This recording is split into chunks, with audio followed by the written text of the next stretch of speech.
There we are. Hi there. This is the new streaming network.com at WGSN-DB Going Solo Network, radio, TV, and podcast. #1 internet singles talk network. And this is Let's Talk Dating with Christine and Barry. Hi, Barry. Hi, Christine. So today we're going to talk about deal breakers in dating. Oh, yeah. And wow, this is such a fun topic because I think people think they know what their deal breakers are, and I think they don't dig deep like we do. So of course we'll be doing that. And then the other thing I was thinking about this morning while I was thinking about our topic is what deal breakers there might be about you that other people would say, I have to rethink that. Something that could be part of your core thing, but might be something that you're like, I didn't realize I did that, or I wouldn't understand that would be annoying. Or, the thing that I thought we could talk about too is often when you meet somebody and they act a certain way and you go, wow, I really don't like it when somebody acts that way. Sometimes it's something we just haven't acknowledged in ourselves. So I thought that might fit this topic. Oh, yes. Oh, so my projection? Oh, yes, we can have some fun with that. Yes, not like we've ever done it before. Oh, no, never. No, it's nothing we're familiar with at all. No, I like the idea because he is bringing that topic forward. It is an interesting switch to bring in the inclusion about looking at ourselves in the mirror to really self-reflect. Because the thing is, if you've been single for a while, and I've been single for a while, so I know the experience personally, it's like watching what we do in terms of habits, behaviors, what we eat, how we act, things we do, that maybe someone who wanted to date you wouldn't like. Then again, if you really are smart about it, you might do things they would like. So we'll talk about both of those things in the conversation today for sure. And it's certainly some of the things that people say out loud about I'm kind of set in my ways and I kind of like living alone. And yeah, it was funny. I was having a conversation with somebody the other day who was going on vacation for the first time by themselves. And they were thinking about the negative stuff. And I said, well, I vacationed a lot by myself between my two marriages. And as much as I really liked going with my late husband a lot, he was really fun to travel with. I had a very good time traveling by myself before I met him, because one of the really big things about is that you don't have to accommodate anybody else, which is a big thing in a relationship. I would think about, when do I want to eat? Do I want to take a nap? Do I just want to sit by the pool all day? And it's not a controlling thing of the other person. And I was very happy to accommodate Tony. And those times I didn't have to think about anybody else but me. And so I suggest that you look at the positive things about going by yourself, just to learn that you can go by yourself, and then say, gosh, yeah, I miss having a conversation with somebody at the end of the day, or sharing this with somebody, so that you get the balance. Because if they get too set in their ways, they don't see the balance of the positive and the not so positive, right? Well, speaking of that point, and absolutely agree that I know there's a tendency of some people to basically almost not participate in life until they meet their person. Yes. And that's the thing is, I mean, I've said this so many times. We've talked about it in the podcast before, I'm sure. Something I talk about with my clients is, if you don't take yourself out for dinner or to movies when you're single on your own, just to experience how much you enjoy your own company, one, you're missing out, but two, you're not necessarily in the best place preparing for a relationship. And the deal breakers we talk about definitely can include, are you good company? Can you be independent enough to be with somebody without needing to lean on them completely and not know how to take care of yourself? So yeah, learning how to live your life on your own is a good part of being single, funnily enough. Very important. And to figure out, how much time do you need alone? How much time do you like together? Even if you just compare it with your friends or your family, you're not necessarily in a romantic relationship. What is your need? What really keeps you upright of how much time? And be really honest about it. And then see, are you working that out in your life now? Are you making enough time for yourself? Are you making enough time to be with people? Because that is a complaint that you hear from people that are out there dating is, I'm not sure they have time for me. I mean, they're so busy with so many things. And so it's important to have that conversation. I was having a conversation with a client earlier who was saying she loves to travel. It's a really big thing for her. And she travels for pleasure as well as going to see family and to make new friends. She's in a travel club. And often men will say, gosh, you travel a lot. Do you really have time for a relationship? So I said, what do you say? And she got all defensive, is what she does normally with them. And I said, well, let's come up with a more benign way to talk about it. So I said, generally, how much do you travel? She says about 7 trips a year. And I said, about how many weeks or months does that encompass? She says 7 weeks. And I said, well, there you are. There's 345 other weeks. So say that to them. I typically travel 7. Hang on. There's 45 weeks. So there's 345. Don't, I am like not the math guru. Just checking. It's like, no, 345. There are 45 weeks. Because 45 plus 45 7 weeks. In the 365 days, there's 45 weeks. I don't know where my head went, but thank you for correcting me. There's 45 That's weeks a long time in the year. left in the year if you travel for 7 weeks. So to then say, gosh, truly, seriously, do you need more than weeks than that? Because that would be a really good conversation for us to have. And she's really excited to have that conversation next time, because she gets it a lot. Because I said, I don't think the men are complaining about how much you're traveling. I think they really are saying, do you have time for me? And so if you put it out there that there's 45 weeks still left, do they need more? And then to also say, if you're in a relationship with them, you've known each other for a year or so, they could certainly come with you on some of those trips. And yet you would still want to do some on your own. So that was such a fun boundary that had kept popping up for. Thank you, Cece. I'm so glad she's correcting me, because there wasn't 345 weeks. For those listening on the podcast, Cece just put up on the display. If you're not watching the video, it's 45 weeks is 315 days. So thanks for the math. Oh, she put up the days. That's true. Oh, she's such a whiz, our producer. But look where that huge misunderstanding could be from both people who would assume, both of them could assume this was a deal breaker. Geez, they're trying to control me. They want to be all the time. Geez, she doesn't have time for me. I mean, you could see what that could just do this so effortlessly, that if you have on your list, I want to spend this much time with somebody, and you don't think you can, I mean, you're in deep doo-doo with both of you. Right. And this is part of the journey is it's almost like having an honest conversation with yourself to know what you're actually doing. Because the thing is, a lot of people, especially when you're single, you may not even be aware of what it is you do in your life. Like, I mean, like, just take myself, for example, I know, like, every morning I go out for a hike before anything else. Like, first thing in the morning, get up early, go for a hike, get my head straight, before the day begins. That's something I keep in mind when I'm talking to somebody about, exercising, dating, something else. Do you like going for hikes in the morning? Because that's what I love doing, sort of thing. So having certain patterns, habits, ways of doing things that you're used to doing, maybe even without thinking about it, it may be good to bring them to mind before you start dating, to recognize, will this thing be additive to somebody I meet, or will that be distractive, not destructive, distractive to them, intentional? Oh, yes, good. Or something that is basically not even going to work. So it's good to have these understandings beforehand, because oftentimes we do meet somebody whilst we're still dragging all this stuff from what we have in our own lives that may not fit that new relationship. That can become a deal breaker. Boy, that is really true. And I've talked in the past about how I love horses. I spend time around them 3 days a week at the minimum. And what I found talking to men is, and it's been the fun thing about, either they like horses, have horses, that's all easy, or the ones who go, not really been around them, not necessarily a fan or not, but because you like them, I think it'd be interesting to get to see what I would feel around them, which is a very intriguing thing to say, because I was all about, well, I think they need to already be comfortable. But the couple men that have said it that way, I was like, yeah, I'm okay with that. And I don't need them to come every single time. I mean, that is just so not important to me. I don't want them to think negatively about me doing it, though. That would be a deal breaker. Oh my God, how could you do that? And don't you understand they're a money pit? And, they're big, scary animals. Aren't you afraid to fall off? I mean, that would be such an interesting conversation for me to have with somebody. Oh, yeah. That's the thing in a way, because having something you do time-wise may not be an impact, but what you do may become something that somebody else has an issue with, because that's their stuff. And that's the other part. We talked about projections earlier.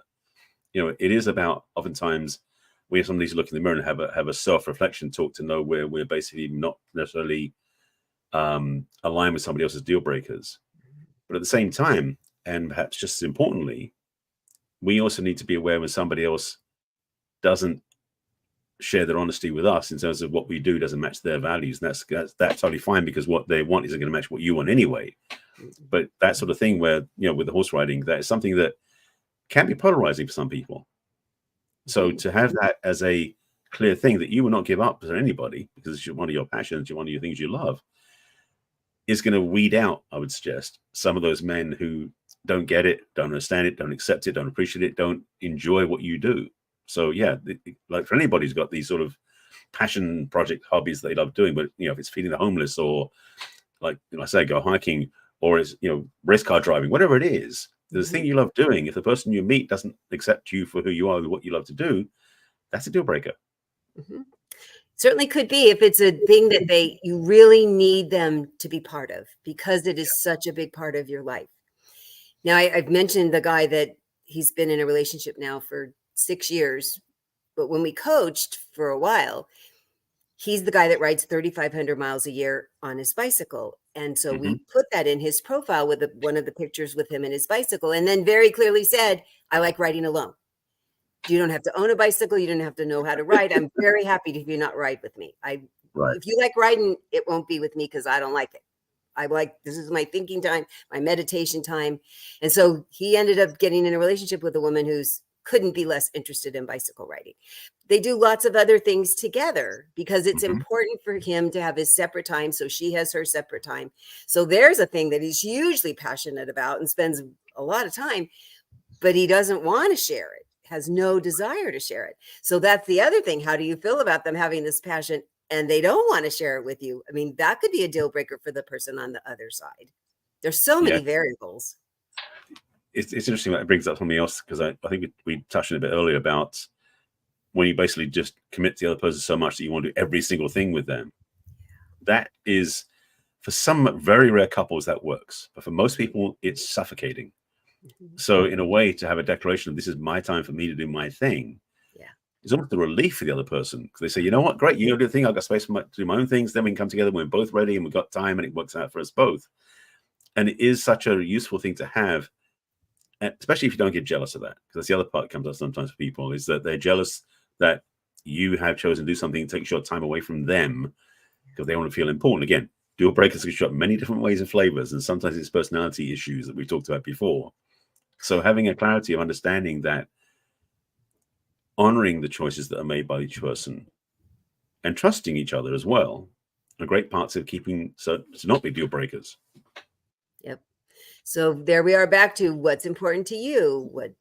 How much time do you need for yourself, with your friends, with your hobbies, with your family, with your loved one, and how much is crossover? If you do a Venn diagram of this is all the things I do and how much would I like, how much for me personally would I like to have an overlap, and could be big variables. I mean, as you said, there's people that are just attached to the hip and people that have a tiny and it works for them. And then you have this conversation with the other person who has hopefully clarified just as much about how much time they want to spend with whoever. And how do you negotiate so that if you really have enough in common and you like each other enough, that both people feel like they're getting enough on kind of a sliding scale? I mean, nothing is ever set in stone. So like, well, I said this in the beginning, and stuff comes up. And what you now have, if you had the conversation in the beginning, is a means of having the conversation ongoing. Yeah. That you don't get complacent. You don't go into maintenance mode, that you stay in, how you doing today? Or how are you doing this week? Or at least how are you doing this month? Is things still okay with the pattern that we're using? Is it still okay with you that I'm doing this and you're doing that? Because the resentment is the worst thing that'll pop up when you start feeling like you're getting not enough of whatever it is, more time, less time. It gets really hard. So if you're adjusting inside, which we do as human beings, you need to tell the other person. That brings up something else, which I know still happens for some men in particular, that midlife crisis thing that happens, especially, I mean, midlife crisis is really a misnomer because it happens different times in life, where there's this thing that happens for men and for women too, but I know, just speaking as a man, there are places in life where we get restless. Something's got to change. And it doesn't have to be our relationship.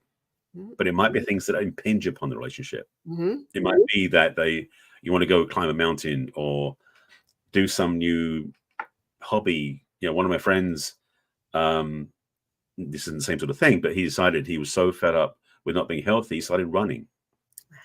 And I just saw a post on Facebook. He's run over 1,000 miles in a year, like cumulatively, not all at the same time, obviously. Yeah. But Wow. but he hadn't run before, so he went through all the pain and the suffering and the tunes there. But his wife, so much was in his corner, and he does it solely. She doesn't run with him, doesn't get stuck with him.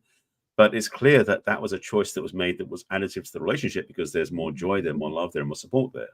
So having that quote midlife crisis, that restlessness can lead to great things. But part of it, I'm sure they did. I'm not sure because I don't know them that well, but I have the sense that they talked about it early on. It's what I want to do for myself. I want to take care of myself. I want to do this and start running marathons, whatever he wants to do. And so I think for a lot of people, a lot of men, what they can get in trouble with if they're in a relationship, say to their partner, I'm feeling like I need to do something different out in the world. Nothing to do with that relationship. I want that to work the way it is. Because what happens oftentimes is a man, because oftentimes men don't talk too much, is one of these.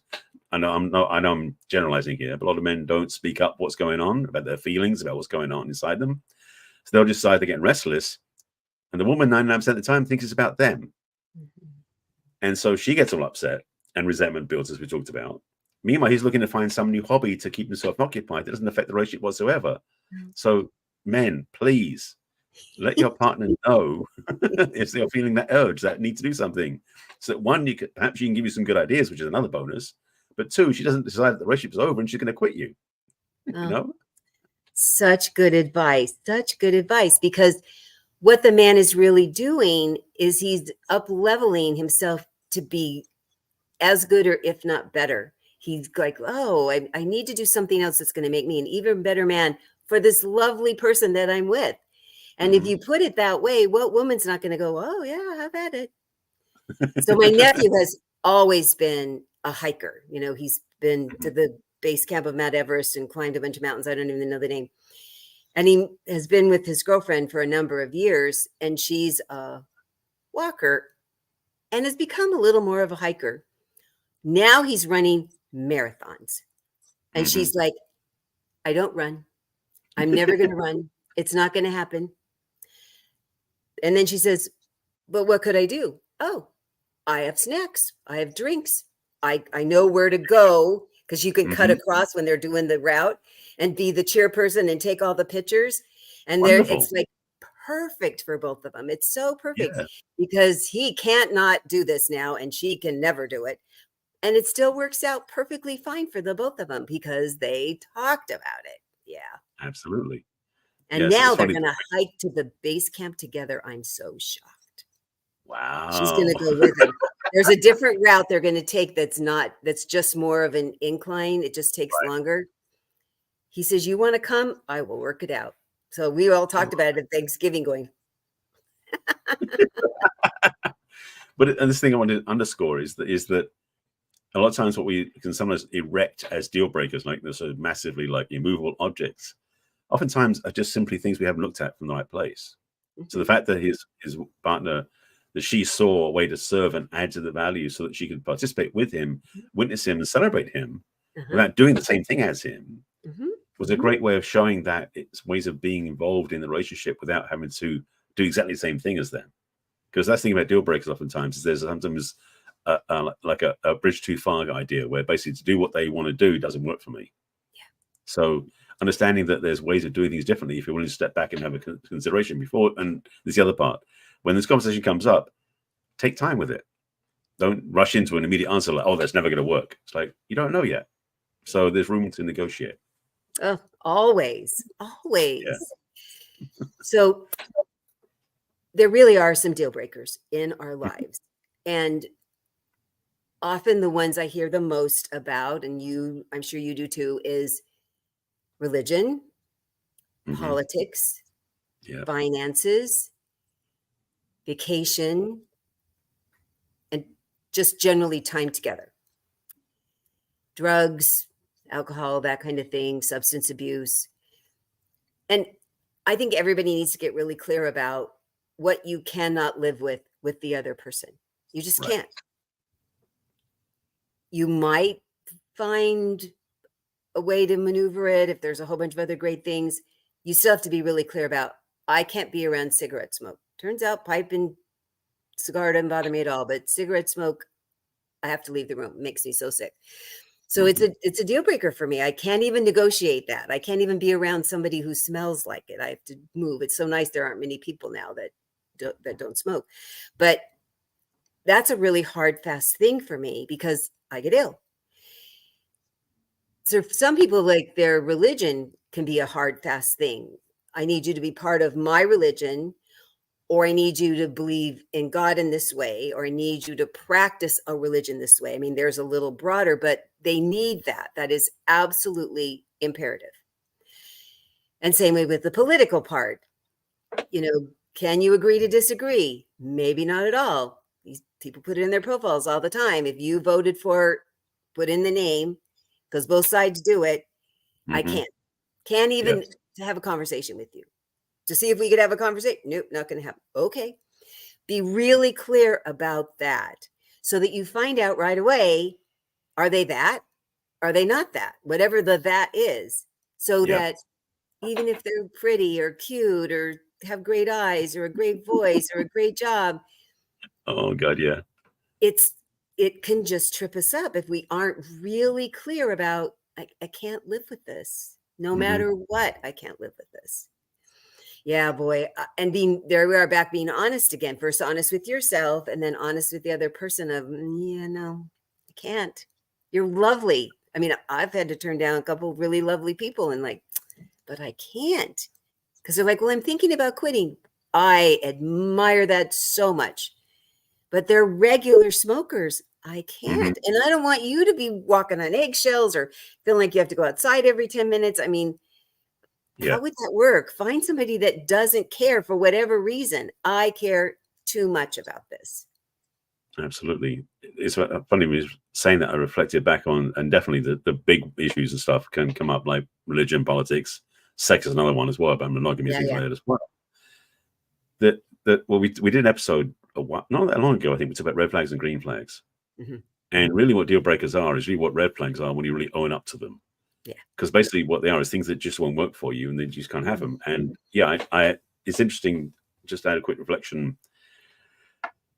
With a friend of mine, male friend of mine, who we get along pretty well. But when October 7th, with the attack with Hamas in Israel happened, I was, I won't say surprised, but challenged by the fact that he took a very different view than I did. And we haven't, and it mostly happened on social media first, because I saw it posted, and then we talked, and in person we met. It's kind of, we had this, well, I'll just speak for myself, I can't speak for him, had this separation. I haven't felt as comfortable with him, and I felt a little distorted. And then last weekend we were talking, because I had to say something, and I said where I felt what was really going on, because the thing is, the initial posts were very like black and white. There was no gray in there. And so as we talked, we started discovering, okay, so we're not so far apart, but the initial presentation was so diametrically opposed, there was no way to bridge the gap. And so, and I'm using this as an example, it's just a friendship, it's nothing to do with relationship in that sense, except that it models that idea about when you first meet somebody, or you meet somebody and suddenly you discover something about them. Because it's the other thing, we've been friends for a few years, but this topic had never come up before because it wasn't relevant, or it wasn't something in the news, it wasn't something we responded to. And so recognizing that when you're with somebody for a few years in a relationship, you may discover something about them that was so shocking and surprising to you, didn't expect. First thing, again, as I said earlier, is don't rush in and be immediately reactive. You know, be as Ted Lasso said in the dartboard scene in the show, if you remember that scene, about being inquisitive, be curious, have that mentality with somebody that you already have an established relationship with, where a lot of green flags, a lot of things working for you. When somebody shows up that's like, wow, that's a wall right in the way. Is that really a wall? Or is that the first impression of it? And then there's the room to work with it. Because the thing about deal breakers is oftentimes they're blatant, but sometimes they show up out of the blue. But oftentimes they're cumulative as well, where they basically become more and more evident as time's gone by, and you go, this isn't going to work. So you've got to be willing to be honest with yourself, but also be honest with what you see, because the reactivity we sometimes feel can sometimes blur the line of honesty and what we think should be. So there's an example to help you with that. What a great example, because you were very conscious of, wow, this is uncomfortable. This is unexpected. This is not who I thought they were, and this is not resonating with me at all. And then we have to go, okay, I think I went to a 10 and now I have to get down to a 3 and have a conversation with, is Mhm. this all the truth? Is this your truth? Because this is my truth and this is what I was hearing. Is this what you were saying? And to have somebody you could do that with on a friendship level. And what's helpful is that you had known each other for a little while. You seemed to, it sounds like you valued him and it sounds like Mhm. he valued you. He was willing to step up and have this conversation where you're like, really?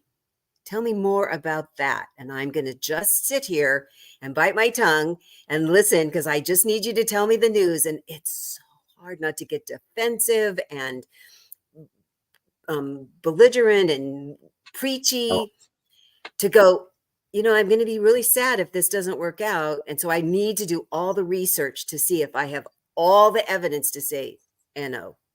And yeah, boy, if people take that time, and I want everybody to watch Ted Lasso. Wasn't it amazing? All the messages, there were messages every episode that were absolutely. so valuable about looking at yourself and looking at other people and being Oh, transparent. And oh be like a goldfish. I loved every moment. And I Yeah, really appreciated that they very on purpose did 3 seasons. That was it. That was all they were going to do. They had a beginning, a middle, and an end. Even though they left us wanting so much more, they did a really good job. So yeah, go take notes of all their philosophy. So if people can do that in their relationship about, wow, that was hard.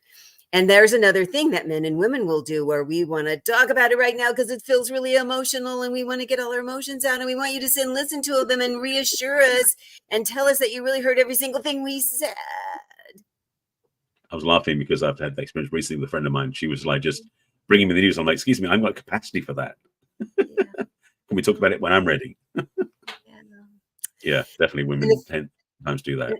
and if the man's having emotionality about it too, you need to often step away and get your thoughts together and be in a better place. You really want to be in a better place to talk to us. And we're like, but if you leave, it's going to make me even more upset. So, wow, those tools that you and I teach every day to people of how to have an effective way that when this happens, what you just talked about with your friend, how to effectively handle that uh, you bumped up against a pretty big red flag potential. Hmm. Yeah. Oh, Well, the thing gosh. is that there's also, and this is the thing that happens in couples a lot, is there's this attachment to being right. And we saw this before about, would you rather be right or loving, rather be right or happy? The trap we fall into oftentimes is that we forget the relationship should be, maybe more important than being right about something. And so when we take a position or a viewpoint on something, whether it's politics or it's geographical, whether it's relationship wise, whatever it is, can you be willing, as I said earlier, be curious to be actually in a place where you're not immediately jumping to, well, I'm right, they're wrong, versus, or in some cases, I'm wrong, they're right, which some people do as well. Yeah. But the ability to simply say, we both have different viewpoints, what does that mean? Mhm. Can I understand where the person's coming from? Can I understand where I'm coming from? Because the other part also, and the second part too, is that, just to reflect the same situation, I made a post and made a position that I really wasn't fully aligned to either. So I wasn't accurate in my own presentation. So that was another piece of reflection I had to do, was like, hang on, let me speak to him, because I realized what I posted didn't match where I'm actually coming from. So it's like we both had these positions on the high hilltops. We didn't come into the valley to talk about what's in the middle. And so for me, that was such a great shift, because it was a chance for me to let go of that attachment I had to trying to be right versus happy. Yeah. So that's, again, a gift for relationships, is when we can recognize that the deal breakers are not meant to be like walls you put up between you and your partner. They're just ways you want to have things work, that you discuss with and negotiate with and have a reasonable conversation with your partner. Because that's the other way, is that sometimes deal breakers are oftentimes things that you work out together Mhm. based upon common ground of what values of what you have with each other. It's a great way of doing it as well. Well, such a good point because we do that when we talk to our clients that Mhm. I am okay with everything you say. I just want you to explain to me why. Give me the Yeah. evidence. Give me the evidence. I give you evidence. Well, I can't be around a cigarette smoker because I truly feel physically ill truly about 5 minutes is all it takes me. That's an important thing to me that I have evidence. Why? But if I said, geez, I could never be with somebody who voted for whoever, what's my evidence? Why can I not? Do I really know enough about them to know that everything about them because they voted for that person is not a match for me? Maybe not.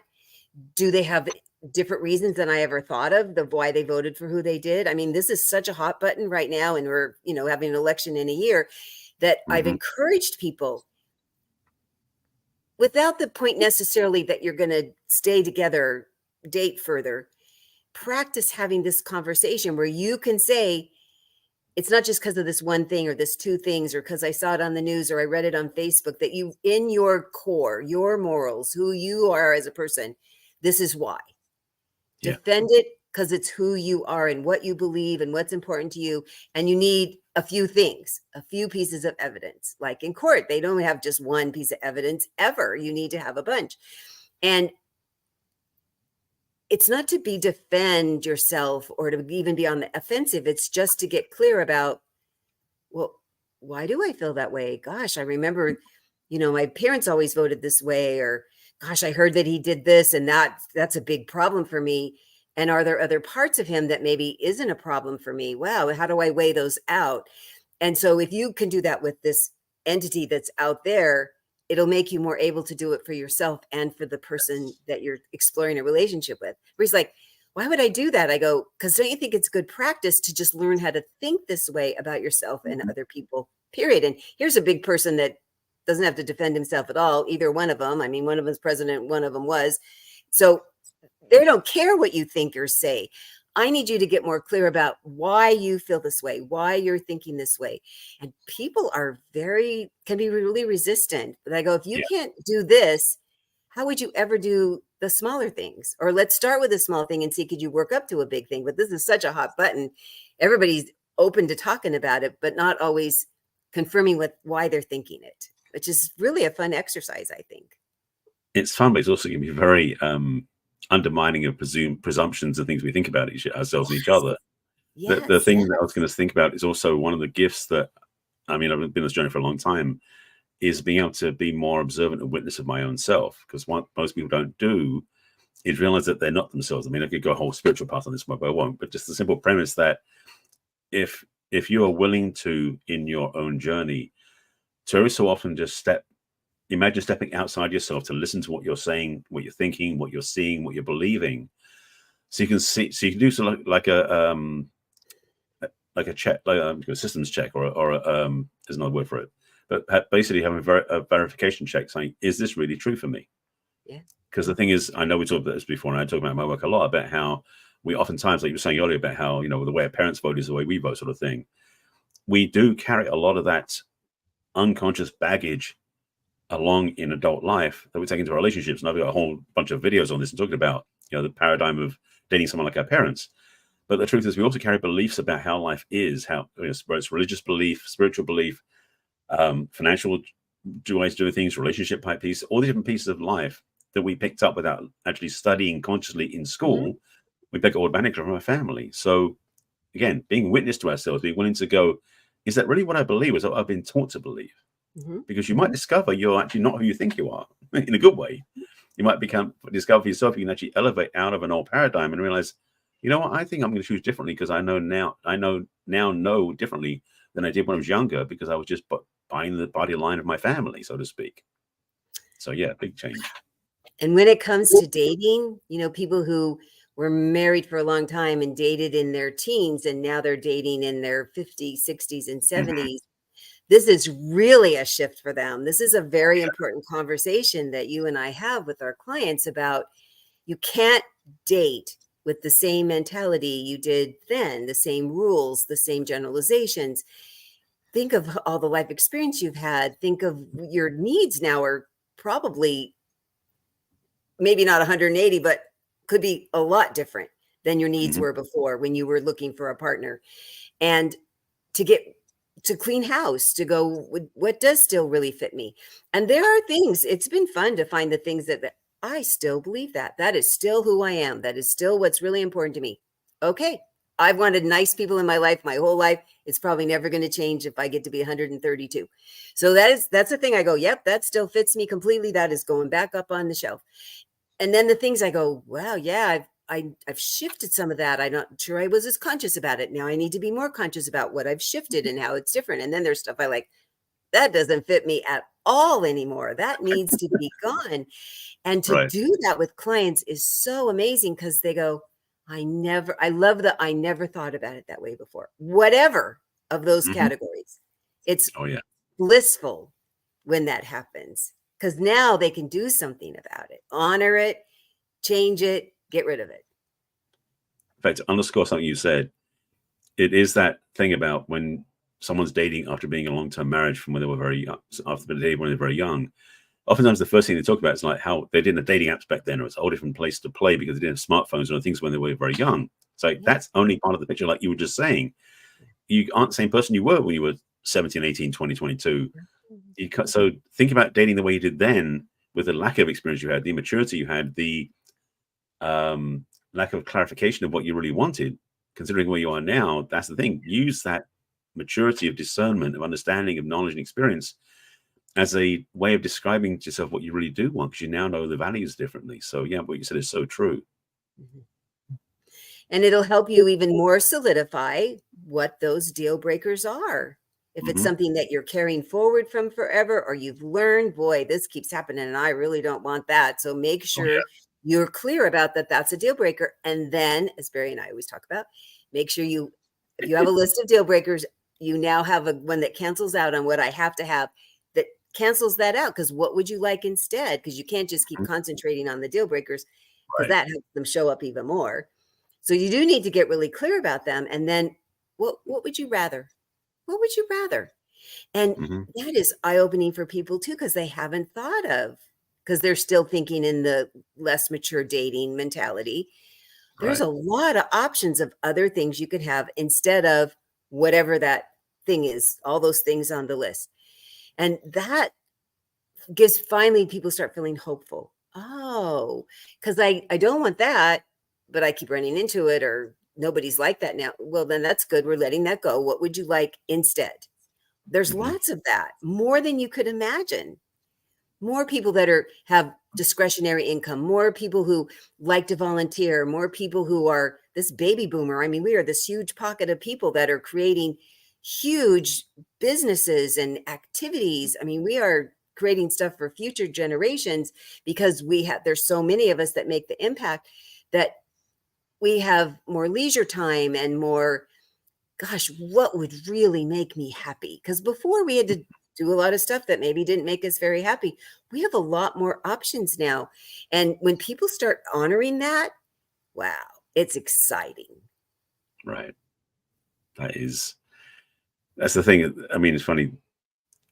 I was reading some article about millennials and boomers having a whole thing about who's better parents. And the thing is, it's cracking me up because it's just like, the what's what I'm looking for? The insanity of thinking we're all so different. It's like just a matter of different range of experience, because the fact that, there's like a 1 year gap, I think, between like, each category, each group. So it's like suddenly you change 1 year to the next, suddenly it's a different type of person. Like, no, it's a blend. We have this spectrum we're on. That's the whole thing I really want to say is that some people are much more traditionalist from the way they're viewing people. Some people are much more changeable and modern and new thoughts. And yes, dating across party lines, so to speak, dating across the lines of going from boomer to the generation to millennial, whatever it is recognizing that it's not saying that you're so different, but it's also recognizing, because from deal breakers, what is things you must have that work for you that otherwise don't. So when you meet somebody, they're absolutely clearly right from the get-go. If they don't work, even if they're cute, or if they really do work and they're cute, it's like, because they can be cute either way. Yeah. And how do you know if you haven't had that conversation with yourself and practiced it with other people? I want to just wait till I have all this chemistry and they're super cute and I think they have all these things on my list. I find most people have a harder time having a real introspective, honest conversation with somebody who they go, wow. So I think it's really important to practice with lots of people. And especially for women, practice with men that aren't your type, because you might discover they're your type and you're not leading them on because everybody's just getting to know each other in the beginning. And it just seems to work better for women to be a little more comfortable being more open and honest about who they really are with somebody they're not going every second. And I know you guys get tongue-tied. You just seem to pull it off a little better than we do, I think. It's been my experience. Indeed. Yes, we do have that. I think one of the gifts of most men is we can be very quiet. You were really careful about not putting your foot in your mouth. Well, the other part, I mean, again, just back, we saw masculine feminine polarity way back many times, but again, it's the fact is that women tend to speak more often to vent, to get things out. Men tend to go quiet and internalize everything. Yeah. That could be a deal breaker too. It's like, are you willing to be able to understand the other person is different from you, and can you actually accommodate their difference from you so there's room for that? Because if your deal breaker is, well, they never speak or they never stop talking, that might actually disable you from having a healthy relationship with anybody. Mm-hmm. So it's worth knowing what the differences are as well. There's so many differences that what I'm hoping is that what people got from this is to start thinking about, well, what are my deal breakers and what things have I bumped up against and how solid am I about them? Maybe I really do need to get some evidence and justification. And, I never thought about creating a list about what I'd like instead.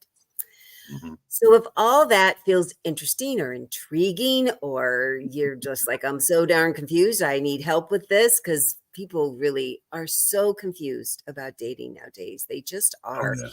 And about how to feel self-confident about it, how to feel capable, how to feel knowledgeable, how to stop feeling scared because you don't know what you're doing. You're going to put your foot in your mouth or you're going to be scammed.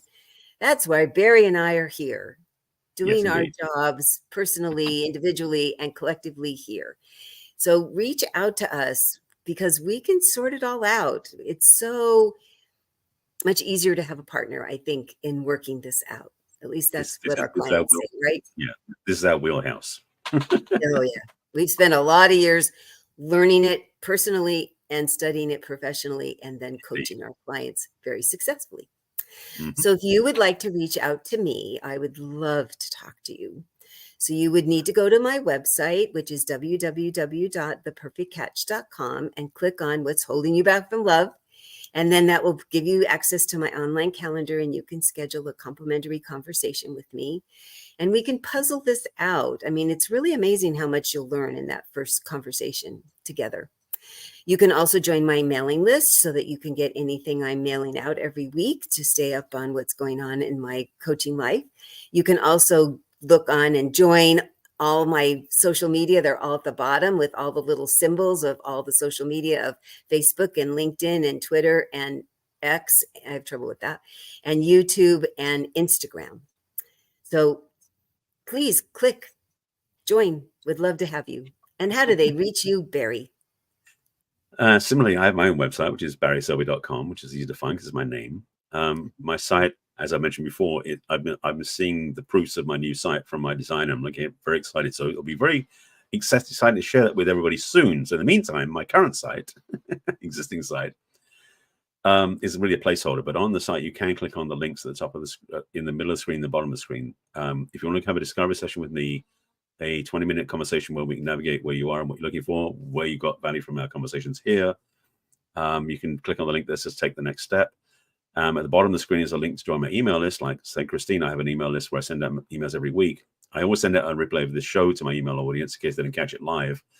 But also I have other things I share as well, what's going on in life. And also this show being on podcast, I share that link as well.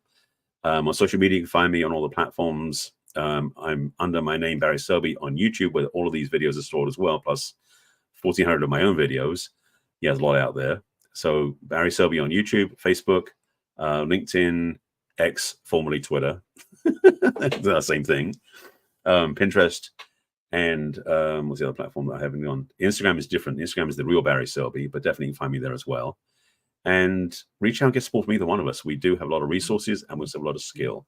And we'd love to help you. And if you are listening to us on the podcast, the link should be in the show notes below the broadcast. You can always catch us there as well.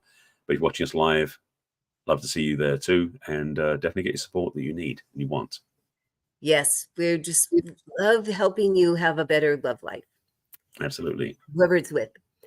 So we're here every week live on Thursdays at 1 o'clock Pacific and 4 o'clock Eastern, and all the times in between. We'd love for you to share it with people who you know are struggling with their romantic or personal relationships. We'd be happy for you to subscribe and share. And also, you can listen to us when you're out and about. We're also on all the audio platforms. We're on Spotify and Apple Podcasts, so you can take us shopping or walking or working out. It's a really great way to spend some of your time with learning more about dating. Absolutely. Please subscribe and share. We would just love that, to get the word out, to help other people.